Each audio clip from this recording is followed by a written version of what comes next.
Ayer, domingo 17 de noviembre, empecé a leer parte del extracto, no extracto, sino parte de lo escrito por María Valtorta. Y dejé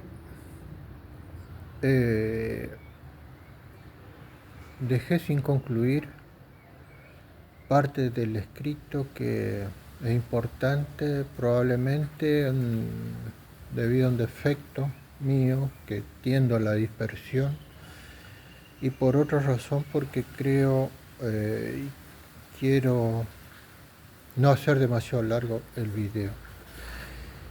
El tema trataba del encuentro de Jesús con unos comerciantes viajeros que venían por negocios y probablemente por cuestiones religiosas también, y se encuentran con Jesús y entablan un diálogo. Preguntan acerca de la inmortalidad del alma. Ayer había leído la parte que dice: el espíritu creado por una misma, dice Jesús. Dice, esto es lo que él le responde y que yo traté de explicar, creo que sin demasiado acierto. El espíritu creado, dice así, el espíritu creado por una misma fuente de potencia y bondad para cada hombre no conoce inicial variación de perfección, pero conoce muchas variaciones a partir de su infusión en la carne.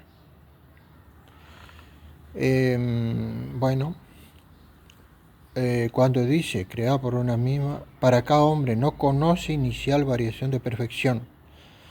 Esto quiere decir que cuando Dios le da forma al alma espiritual, está dotado de todo su potencial en lo que se refiere a intelecto y voluntad. Ese espíritu, alma espiritual, es tan inteligente como el más genio de las personas que existen en este planeta. Y desde mi punto de vista, desde mi concepción racional, la inteligencia es invariable y por eso dice, no conoce inicial variación de perfección. Pero, ¿cuál es la diferencia entre las personas que habitamos en la tierra y que estamos sujetos al tiempo? Que nosotros necesitamos de un instrumento para exteriorizar esa inteligencia, que desde el inicio no conoce variación de perfección. Ese instrumento es el cerebro. Con esto quiero decir que un feto es tan inteligente como el genio más grande que dio la humanidad. ¿Cuál es la diferencia? Que el feto no puede manifestar su inteligencia. Luego cuando dice, pero conoce muchas variaciones a partir de su infusión en la carne. Claro, una vez que el espíritu queda sujeto al tiempo, pasa a depender de la materia. Al depender de la materia, necesita de ese instrumento para sacar afuera la inteligencia. Y ese cerebro, por supuesto que no necesita ser estimulado y bien recibir, o sea, la persona debe recibir una alimentación adecuada y una estimulación adecuada para que ese cerebro pueda ser una herramienta eficiente para exteriorizar la inteligencia. Porque si el cerebro sufre daño, sufre desde el comienzo un proceso de desnutrición, no está bien estimulado como para que ejercite el trabajo de conexiones neuronales y, bueno, en fin, cosas de la neurociencia. Ese cerebro va a exteriorizar con dificultad su inteligencia, pero la inteligencia en sí misma no tiene, o sea, el intelecto y voluntad son atributos del espíritu, como dice Santo Tomás. El cerebro lo que hace es, un cerebro más adecuado, es lo que hace es hacer más eficiente o menos eficiente la exteriorización de esa inteligencia a través de un acto voluntario, por supuesto. Bueno, entonces luego agrega Jesús y continúo hasta el final de la parte que dejé en suspenso ayer. Continúa diciendo Jesús: uno solo es el Espíritu increado y perfectísimo. Uno solo es el Espíritu increado y perfectísimo, y que siempre ha permanecido así. Tres han sido los espíritus creados y perfectos. Lo interrumpe uno de los interlocutores de Jesús y le dice a Jesús: uno eres tú, maestro. A lo cual Jesús responde: no yo, o sea, no yo. En mi carne yo tengo el Espíritu Divino, no creado, sino generado por el Padre por exuberancia de amor. Hablo de otros espíritus. Y vuelven a preguntarle: ¿cuáles, pues? Y responde Jesús: los dos progenitores de quienes viene la raza, creados perfectos y posteriormente caídos voluntariamente en la imperfección.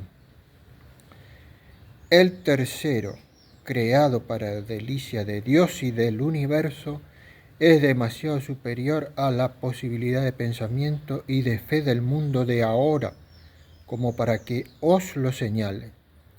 Los espíritus, decía, creados por una misma fuente, con igual medida de perfección, sufren luego, por su mérito y voluntad, una dúplice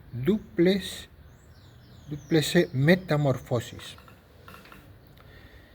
Hago un paréntesis en esta parte, y cuando dice los dos espíritus creados de quienes proviene la raza, evidentemente es el espíritu de Adán y el espíritu de Eva.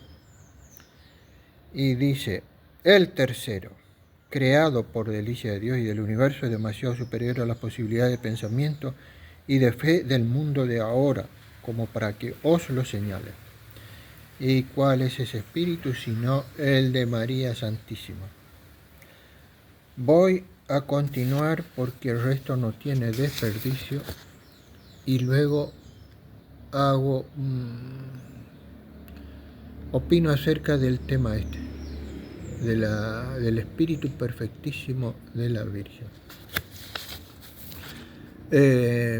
Reina y Señora de la creación, mediadora de todas las gracias, y yo creo que corredentora, absolutamente. Todavía no es dogma, pero creo que no va a tardar mucho en ser. Luego continúa el texto y le preguntan a Jesús sus interlocutores: ¿entonces admite segundas vidas? Jesús responde: no hay más que una vida. En ella el alma que ha recibido la semejanza inicial con Dios pasa por la justicia fielmente practicada en todas las cosas a una más perfecta semejanza, a una, diría, segunda creación en sí misma, por la que pasa una doble semejanza con su Creador, haciéndose capaz de pasar a poseer la santidad, que es la perfección de justicia y semejanza de Hijo con el Padre. Esta se da en los bienaventurados, o sean aquellos que vuestro Sócrates dice que habitan en el Hades, mientras que yo os digo que, cuando la sabiduría haya dicho sus palabras y las haya firmado con la sangre, estos serán llamados los bienaventurados del paraíso, del reino, es decir, de Dios. Y preguntan,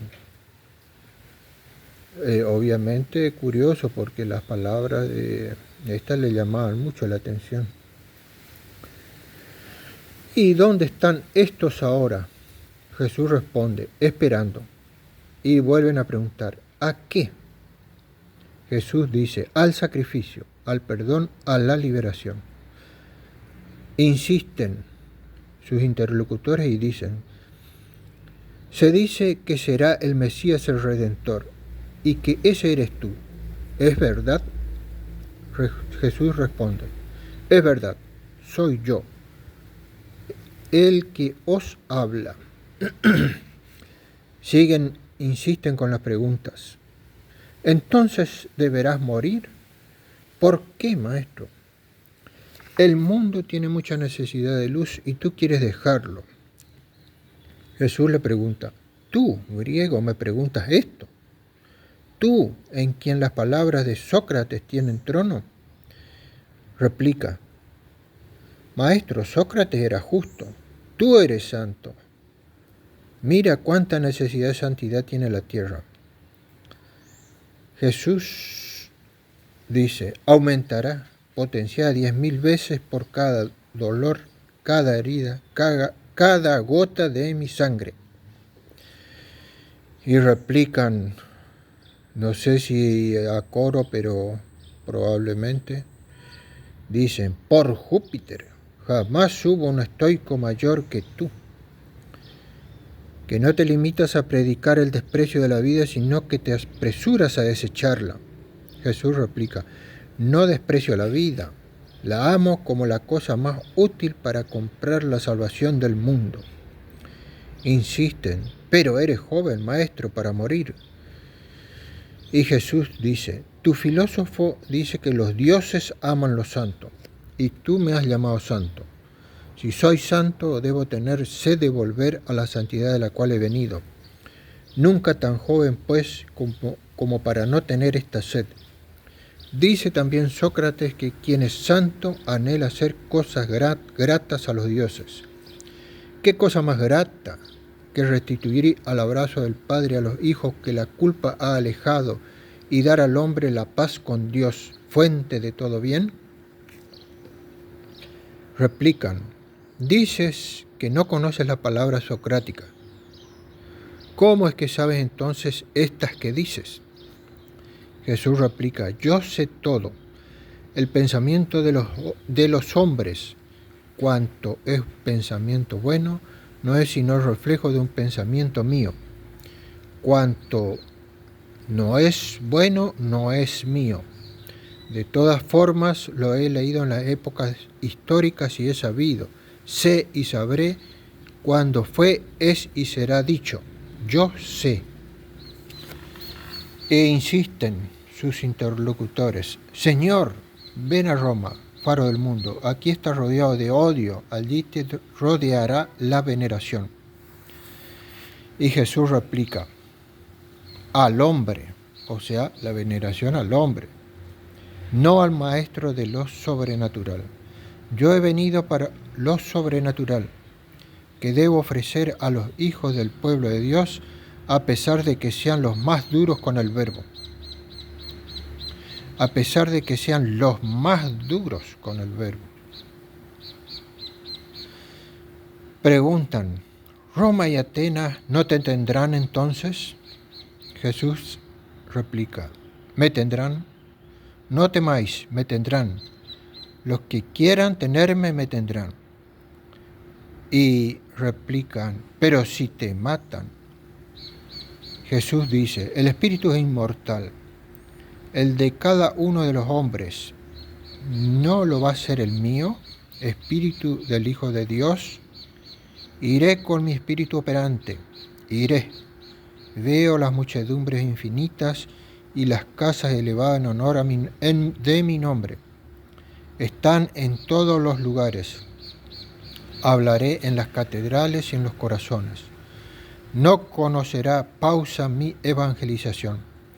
El evangelio recorrerá la tierra, los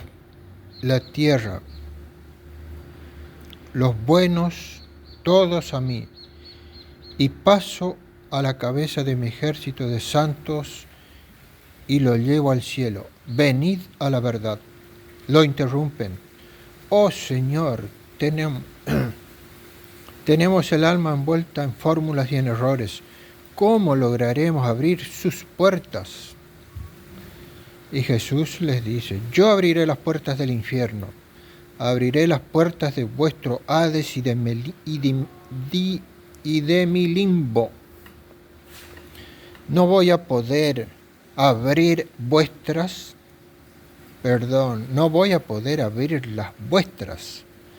Decid quiero, y como cierre hecho con alas de mariposa, caerán pulverizadas al paso de mi rayo.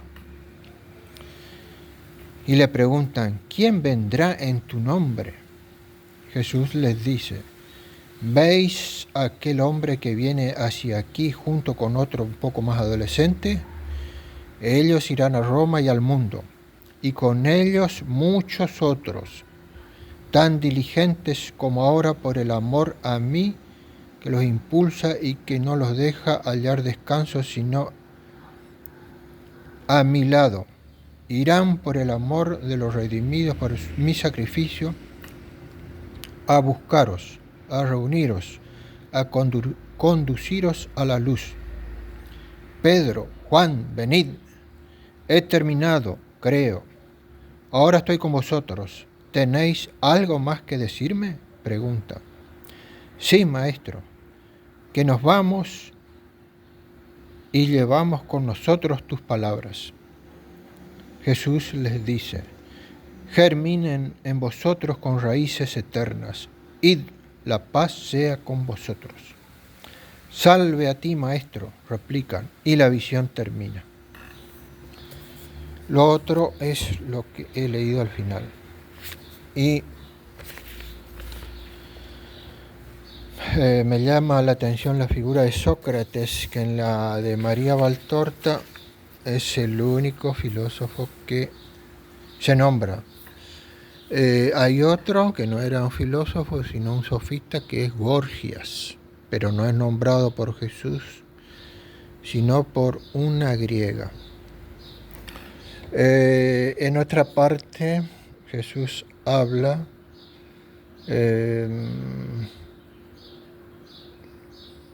hace referencia a filósofos modernos, pero no nombra a ninguno. En toda la obra, al único que he encontrado nombrado es a Sócrates. Sócrates, curioso porque Sócrates no escribió nada y el que escribió el nombre de Sócrates fue Platón. Bueno, vuelvo a lo de los tres espíritus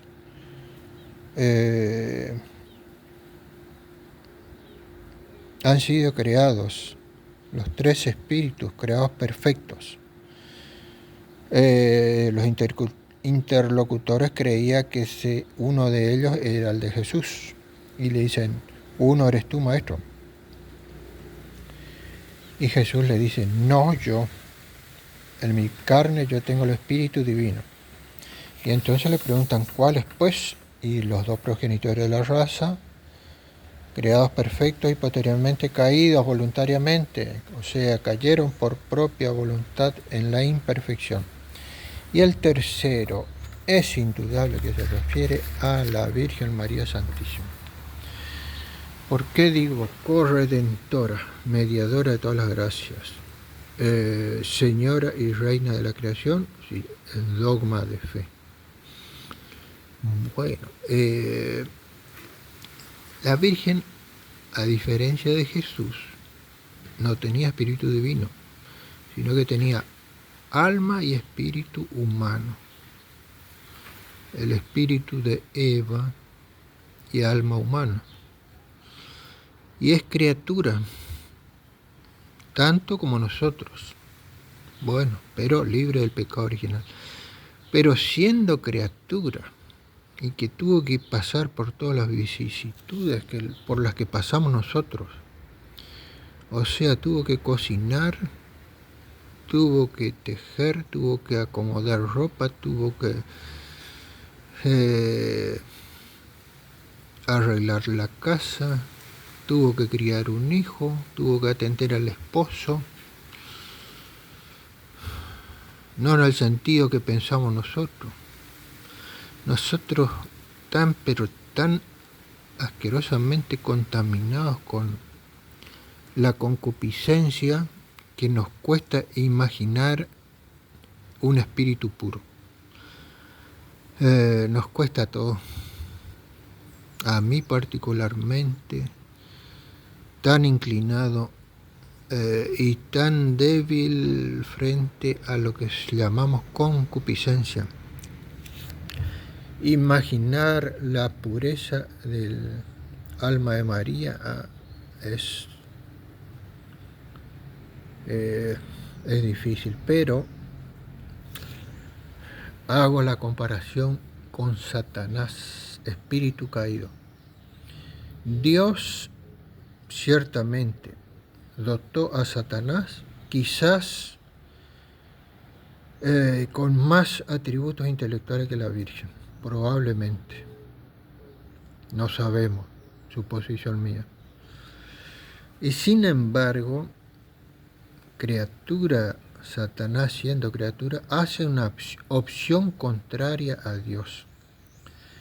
Probablemente porque al estar fuera del tiempo y al conocer, vislumbrar el proyecto de Dios en el tiempo y saber que una criatura de naturaleza inferior desde su punto de vista, obviamente desde su punto de vista, iba a ser coronada como reina y señora de la creación, seguramente fue algo que no pudo soportar. ¿Por qué? Por soberbia, porque si hubiese sido humilde, hubiese aceptado la voluntad de Dios y no hubiese dejado crecer la soberbia en su espíritu. Bueno, el asunto es que dejó crecer la soberbia y con él llevó a una cantidad difícil de precisar el número, pero una gran cantidad de ángeles cayeron con él. Decisión que es irrevocable porque, a diferencia nuestra, los ángeles caídos ni los ángeles del bien no están sujetos al tiempo, y la decisión que toman en eso que es eviterno o no tiempo es irrevocable, no puede ser modificada, y por lo tanto esa decisión pasa a formar parte de su esencia. Pero he aquí que la Virgen sujeta alma, criatura.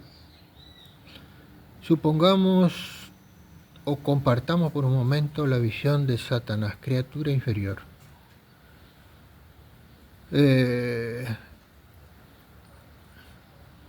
Con todas las sujeta, como dije, a las vicisitudes humanas y a las debilidades, parte de las debilidades humanas. ¿Cómo hizo esta mujer de humildad perfecta, caridad perfecta y obediencia perfecta hacer sin un ápice de equivocación la voluntad del Padre? Francamente, a mí me resulta admirable.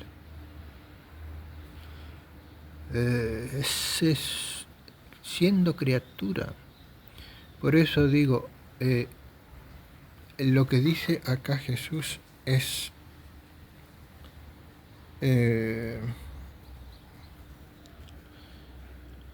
los dos progenitores de la raza, que se refiere a Adán y Eva, el tercero, dice. O sea, el Espíritu de la Virgen, el tercero, corredentora, digo yo. Y acá dice Jesús, el tercero, que es el Espíritu de la Virgen, creado para delicia de Dios y del universo. Así que la Virgen es creada para delicia de Dios y del universo. O sea, si Dios, conjeturo, suposición mía, si Dios tuviera que volver a crear el universo entero con todas las criaturas que han existido y que van a existir hasta el fin de los tiempos, mirando Dios a lo que es la delicia del universo, esta criatura tan pequeña pero tan perfecta, delicia de Dios y del universo. Dios volvería, suponiendo que Él tuviera que hacer desaparecer y volver a crear todo, volvería aún a riesgo de que el mal fuera mayor, pero una criatura, sabiendo que Él, pudiendo crear una criatura como la Virgen para delicia de Él y del universo, no, yo creo que no dudaría en volver a hacerlo, volver a crear todo, solo en atención a esta mujer. Increíble, suposición mía. Trato de... Así que por eso digo, Dios mira la humanidad a través del cuerpo de Cristo, ciertamente, pero Cristo es Dios. O sea, Padre, Hijo, Espíritu Santo miran al mundo y en cierta forma nos justifican a pesar de nuestra tremenda inclinación al mal y nuestra maldad. Insisten en justificarnos. Uno, el Padre mira a través el mundo a través de la lupa del Hijo, pero también a través de la figura de María. Por eso, y María, que es intercesora de los hombres ante Dios y ante el Hijo, a la que no le niega a nadie, no le niega nada. Perdón, hoy estoy con un problema de trabazón de lengua, pero bueno, para que se vea la naturaleza imperfecta de este instrumento que se me ha ocurrido definir como tortuoso.